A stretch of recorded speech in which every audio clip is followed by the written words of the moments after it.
Vous recherchez une eau minérale de qualité supérieure? Un seul nom, Happy Water. Avec Happy Water, découvrez le plaisir de boire, la joie d'étancher votre soif. En vente à 1000 francs CFA le pack aux établissements altruistes 6 à Porto-Novo, Pau-Belle-Gare, rue de la CNSS. Entrez dans le circuit de vente de l'eau minérale Happy Water en nous contactant au 00229 52 38 36 52. Happy Water, la source de vie.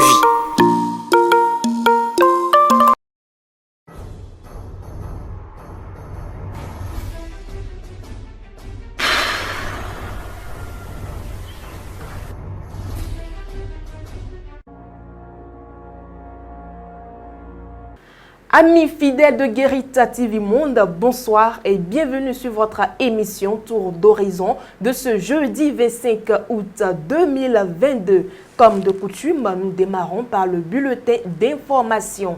En septembre prochain, le quotidien L'Économiste va célébrer ses 10 ans d'existence.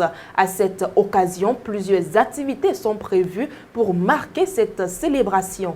Ces activités ont été présentées à la presse béninoise au cours d'une conférence de presse organisée ce jeudi 25 août 2022 au siège du quotidien.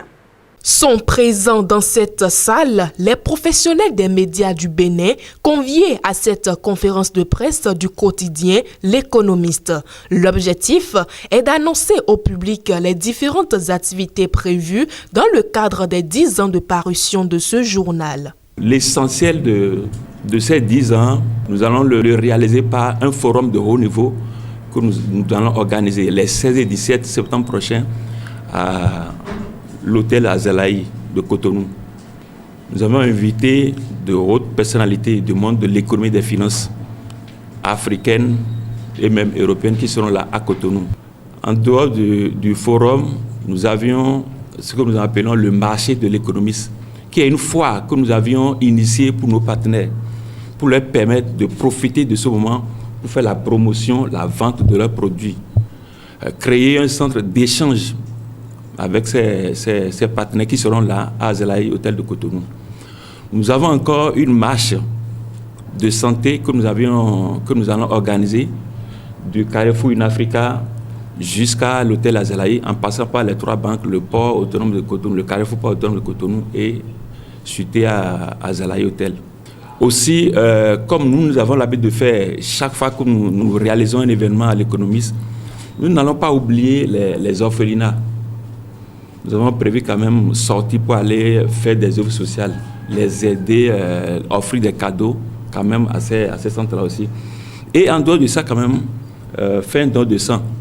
Je n'oublie pas de vous dire que le 17, nous avions une grande soirée de gala, toujours à Zalaï, où nous avions voulu vraiment remercier nos partenaires qui nous ont fait confiance, qui nous ont soutenus et qui nous soutiennent toujours jusqu'à ce jour. Au cours de cette soirée de gala, nous avions pensé quand même qu'il était opportun quand même de les primer. C'est une soirée de gala où il y aura ce qu'on appelle festivité. On va danser, on va manger, nous allons nous réjouir. Et vous rappelez aussi que le ministre d'État, ministre de l'économie et des finances, Romia Douala, nous a fait l'honneur vraiment de parrainer cet événement. Le thème de cette célébration est « Efficacité de l'information économique et financière pour la croissance durable en Afrique subsaharienne ». Le premier quotidien économique du Bénin, dans sa nouvelle décennie, compte se positionner dans d'autres pays africains avec de nouvelles visions. L'objectif essentiel quand même d'aujourd'hui, après tant d'années, de repositionner le journal, d'élargir le cercle des partenaires afin de faire de l'Économiste non seulement un label sous-régional, mais régional et international. Une plateforme numérique, digitale, où partout où les gens sont dans le monde entier, qui puissent lire l'Économiste, que les gens ne soient pas obligés d'avoir le journal papier. Que ce soit un journal lu comme les Ecofin, vous savez, Ecofin, Financier Afrique au-delà, et plein d'autres quotidiens économiques, surtout anglophones.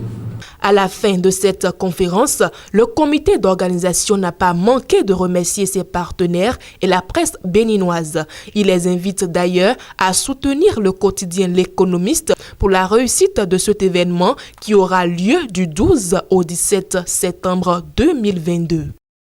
Autre élément dans ce bulletin d'information, chaque consultation géomantique est souvent assortie de recommandations. Parmi celles-ci, il y a les offrandes et les sacrifices à faire pour conjurer les mauvais sorts. Mais s'il arrive que les sacrifices demandés par l'oracle ne sont pas respectés, quelles en sont les conséquences et dans quel délai devrait-on le faire? Suivez à ce sujet les explications de ce prêtre du Fa. C'est ça que nous appelons dans notre langue maternelle Kamasanon. C'est-à-dire quoi? Si tu n'as pas de l'argent, ou bien si tu ne vises pas quelque chose à distance, il ne faut même pas te rapprocher du Fa. Si on parle de sacrifice, si je parle de délai, aujourd'hui, vous savez, nous qui sommes les prêtres du Fa, il y a d'autres qui ne le disent pas, il y a d'autres qui le disent. Mais c'est bon de ne pas le dire. Pourquoi c'est bon de ne pas le dire? Le Béninois est toujours ce qu'il est. Tu te mets à leur dire ça, ils vont te dire que il vit son intérêt. Hein. Il veut que je revienne vite. C'est pas ça. C'est pour ton bien. Ça fait aujourd'hui que beaucoup de gens, ils ne le disent pas. Ils se retirent. Ça veut dire que le plus tôt serait le mieux d'aller vite le faire. Le délai qu'il faut au plus, c'est 2 semaines. Au plus, je dis. Quel que soit j'ai dit au plus. Parce que si je dis au plus, bon, il y a d'autres qui le font dans 3 jours, dans 1 semaine. Bon, si je dis dans 2 semaines, tu dois tout faire. Tu dois jouer toutes les gymnastiques qu'il faut pour que tu puisses rentrer dans les normes. Ah, je l'ai fait dans les 2 semaines. Même si tu restes là à attendre 3 semaines, 4 semaines, tu te crées seulement des ennuis. C'est bon de le faire dans les 3 jours, 4 jours, 1 semaine. Mais au pouce, pour ceux qui disent que vraiment le temps est bon pour moi, hein, vraiment l'argent qu'il a dit là, moi je ne suis pas en mesure pour payer. Hein. Il faut courir pour le faire. Parce que si le Bokon a oublié de te le dire, je profite pour vous le dire en même temps. Le problème c'est ceci. Même si l'argent même ne t'appartient pas, ferme les yeux et fais-le. Parce que c'est un esprit qui est là. Il ne t'a pas appelé. Tu es parti le faire réveiller. Tu es obligé de le faire encore recoucher. En faisant quoi? En faisant ce que le Bokon te dira. Mesdames et messieurs, ainsi prend fin le bulletin d'information. Nous passons à présent à la chronique du jour avec Mas Gaspard Adjamossi. Écureuil, ratel ou guépard du Bénin, le nom seul suffit-il pour de bons résultats? En marge de l'Assemblée générale élective de la Fédération béninoise de football, qui a consacré sans surprise la réélection du président Marturin de Chacus, une information relative au changement de dénomination de l'équipe nationale de football du Bénin a recommencé par faire le tour de l'actualité. Le surnom d'écureuil du Bénin appartient au passé. À partir de maintenant, nos footballeurs s'appelleront les guépards, a déclaré, en l'occurrence à cette occasion officiellement, le président de la Fédération béninoise de football. Mais précisons-le, jusqu'à ce jour, le nom de l'équipe nationale du Bénin reste les écureuils. Car selon l'annonce faite par le numéro 1 de la FBF, la demande de changement de nom adressée au ministre de tutelle se trouve toujours sur sa table et aucune décision de changement de nom des équipes nationales du Bénin n'a encore fuité, ni du côté du ministère des Sports, ni du côté du gouvernement béninois. Il faut préciser que c'est en 2018 déjà que la Fédération béninoise de football suggérait un changement de nom de l'équipe nationale. 10 ans plus tard, soit en 2018, cette idée qui n'avait pas prospéré est réapparue. Et selon l'argument des dirigeants, le surnom donné à l'équipe nationale doit faire écho auprès de la population et refléter les fortes ambitions du Bénin dans le domaine du sport. C'est donc dans cette optique et afin qu'un nouveau nom soit proposé à l'équipe nationale que l'actuel comité exécutif de la Fédération béninoise de football a mis en place une commission qui devrait réfléchir, faire une large consultation et proposer un nouveau nom en griffe, évocateur et respectable. Mais cette démarche a-t-elle été véritablement inclusive? Car le changement de la dénomination d'une équipe nationale n'est pas que l'affaire d'une seule fédération sportive, fût-elle la puissante fédération de football. Car le changement de nom de l'équipe nationale de foot induit un changement de nom des autres équipes nationales des différentes fédérations sportives. Par ailleurs, le surnom guépard du Bénin paraît effectivement plus évocateur que écureuil du Bénin ou encore Ratel du Bénin que certains avaient proposé entre-temps. Mais encore une fois, osons poser les bonnes questions. Les performances sportives sont-elles liées ou sont-elles tributaires du nom ou surnom attribué à une équipe nationale? Il y a des équipes nationales dont les surnoms sont les Chameaux de la mer Rouge pour l'Érythrée, les Scorpions pour la Gambie, les Crocodiles pour le Lesotho, les Warriors guerriers courageux pour la Namibie, les Guêpes pour le Rwanda, les Requins bleus pour le Cap-Vert, les Hirondelles pour le Burundi, les Zèbres pour le Botswana, les Antilopes pour l'Angola et j'en passe. C'est exprès que nous avons choisi l'exemple des équipes nationales dont le niveau n'est pas si supérieur que cela au nôtre. Nous n'avons pas eu en tout cas jusque-là écho d'informations selon lesquelles ces fédérations imputent la responsabilité de leurs résultats sportifs au nom que portent leurs sélections respectives et aient manifesté leur volonté de le changer pour faire plus évocateur et plus respectable. Et pas besoin donc d'avoir un surnom de fauve ou d'un prédateur ou encore d'un animal féroce pour avoir de bonnes performances en sport. Bref, le nom d'une équipe nationale n'a pas, à notre sens, une grande influence sur le jeu et les résultats. Seul le travail bien fait, la discipline et une bonne organisation à tous les niveaux sont susceptibles de faire rayonner les équipes nationales en général et celles du football en particulier. Chers amis internautes, on se retrouve dans un instant dans le forum de discussion. Vous recherchez une eau minérale de qualité supérieure, un seul nom, Happy Water. Avec Happy Water, découvrez le plaisir de boire, la joie d'étancher votre soif. En vente à 1000 francs CFA le pack aux établissements altruistes 6 à Porto-Novo, Pau-Belle-Gare, rue de la CNSS. Entrez dans le circuit de vente de l'eau minérale Happy Water en nous contactant au 00229 52 38 36 52. Happy Water, la source de vie. Dans le forum de discussion de ce jeudi 25 août 2022, nous recevons pour vous Charles Alban Daoui. Tout au long de ce forum, nous allons parler de la situation des aspirants au métier d'enseignant. Alors Charles Alban Daoui, bonsoir. Bonsoir, Latifat. À 3 semaines de la rentrée scolaire 2022-2023, les aspirants au métier d'enseignant n'ont toujours pas eu gain de cause. Oui, et c'est ce qui justifie d'ailleurs que le 17 août dernier, ils se sont retrouvés à la Bourse du Travail pour manifester, pour réclamer qu'on leur paye 12 mois sur 12. C'est-à-dire qu'en dehors des 9 mois de travail au cours de l'année scolaire, les 3 mois de vacances, ils demandent à ce que le gouvernement puisse leur payer quelque chose. Et en dehors de ça, il y a également le fait qu'ils réclament la réduction de la masse horaire qu'ils exécutent au cours de l'année scolaire. Et donc, pour l'instant, à 3 semaines de la nouvelle rentrée, ces choses n'ont pas encore été exécutées, ils n'ont pas encore réussi à avoir satisfaction de ce qu'on peut appeler revendication, et donc ils restent dans l'attente toujours, et on ne sait pas si dans la semaine à venir quelque chose va changer.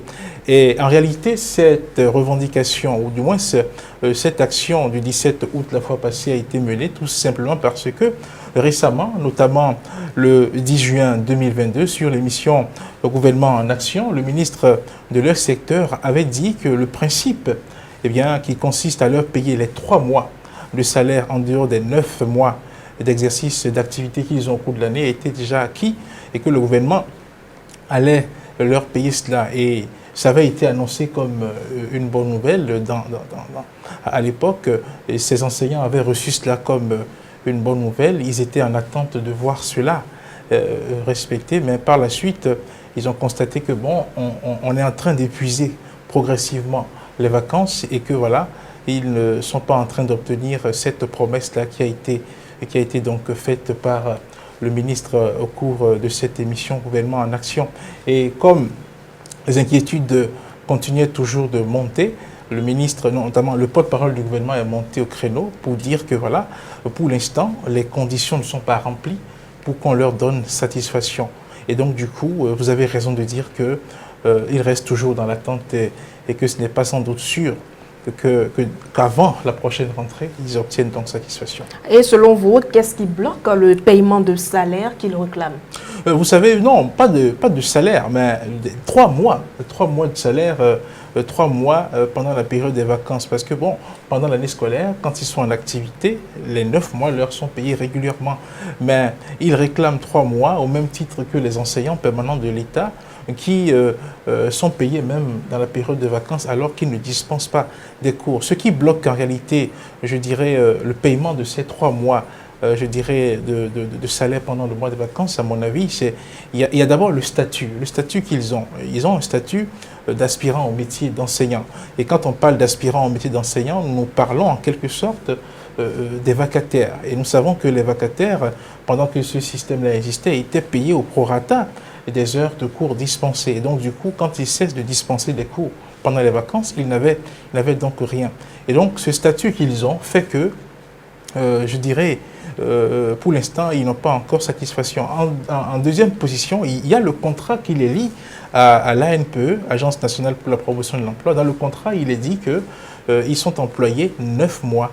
Donc sur 12. Et c'est dans le contrat qu'ils ont signé. Chacun d'eux a signé. Donc du coup, avec le statut, avec le contrat qui met 9 mois d'activité, il est compliqué, il est difficile aujourd'hui de leur donner les 3 mois qu'ils réclament parce que bon, le gouvernement dira le contrat, ce qui est légal, c'est 9 mois qui a été mis. Et donc tant qu'on n'a pas changé le statut, tant qu'on n'a pas changé le contrat, je pense qu'il sera difficile pour eux d'obtenir satisfaction. Chalaban Daoui, un mot pour conclure? Oui, un mot pour conclure, c'est de dire qu'il est temps que le gouvernement, que le ministère des enseignements secondaires et consorts réfléchissent pour quand même harmoniser les statuts du corps de l'enseignant. Parce que quand on parle d'enseignant, on continue aujourd'hui au Bénin de parler d'enseignants en tant que APE. Il y en a qui sont ACE, il y en a qui sont AME pour dire aspirants au métier d'enseignant. L'idéal serait que nous ayons une seule dénomination pour désigner les enseignants. Parce que l'on soit AME, que l'on soit ACE, agent contractuel de l'État, que l'on soit APE, agent permanent de l'État, dans ce corps-là, le métier qu'on exerce, c'est le métier d'enseignant. On enseigne les enfants, on corrige leurs copies, on donne des notes, on fait tout ce que l'enseignant fait. Donc du coup, l'idéal serait que l'État travaille à harmoniser les choses pour qu'on ait finalement un seul corps avec une seule dénomination, avec un seul statut. Merci à vous, Chalaban Daoui. C'est moi qui vous remercie. C'est la fin du forum de discussion de ce jeudi 25 août 2022. Suivons tout de suite votre rubrique « Quand les temps sont durs, que faites-vous » Je dis que c'est difficile. À Domandoa, nous connaissons Doha. Donc, il faut que, obligatoirement, nous ayons une activité parallèle à ce que nous faisons. Dernière rubrique de votre émission. Voici la vidéo du jour. Kristo kama mo kale to me ta ko no we to ni beta don le bubu ta apela bo we na bi mo to beta be fwa ne pointi e makambura bali akoto masambe rebe I para katu masamba I papara papira kando sobra ile katama na kando sopa rikalira como superebe na katarina resete na kando sopa la katu marika tu masamba I polo papere I para pa makando você tende lira katu masamba. Chers amis internautes de Guérita TV Monde, c'est la fin de votre émission. Merci pour votre fidélité et à demain.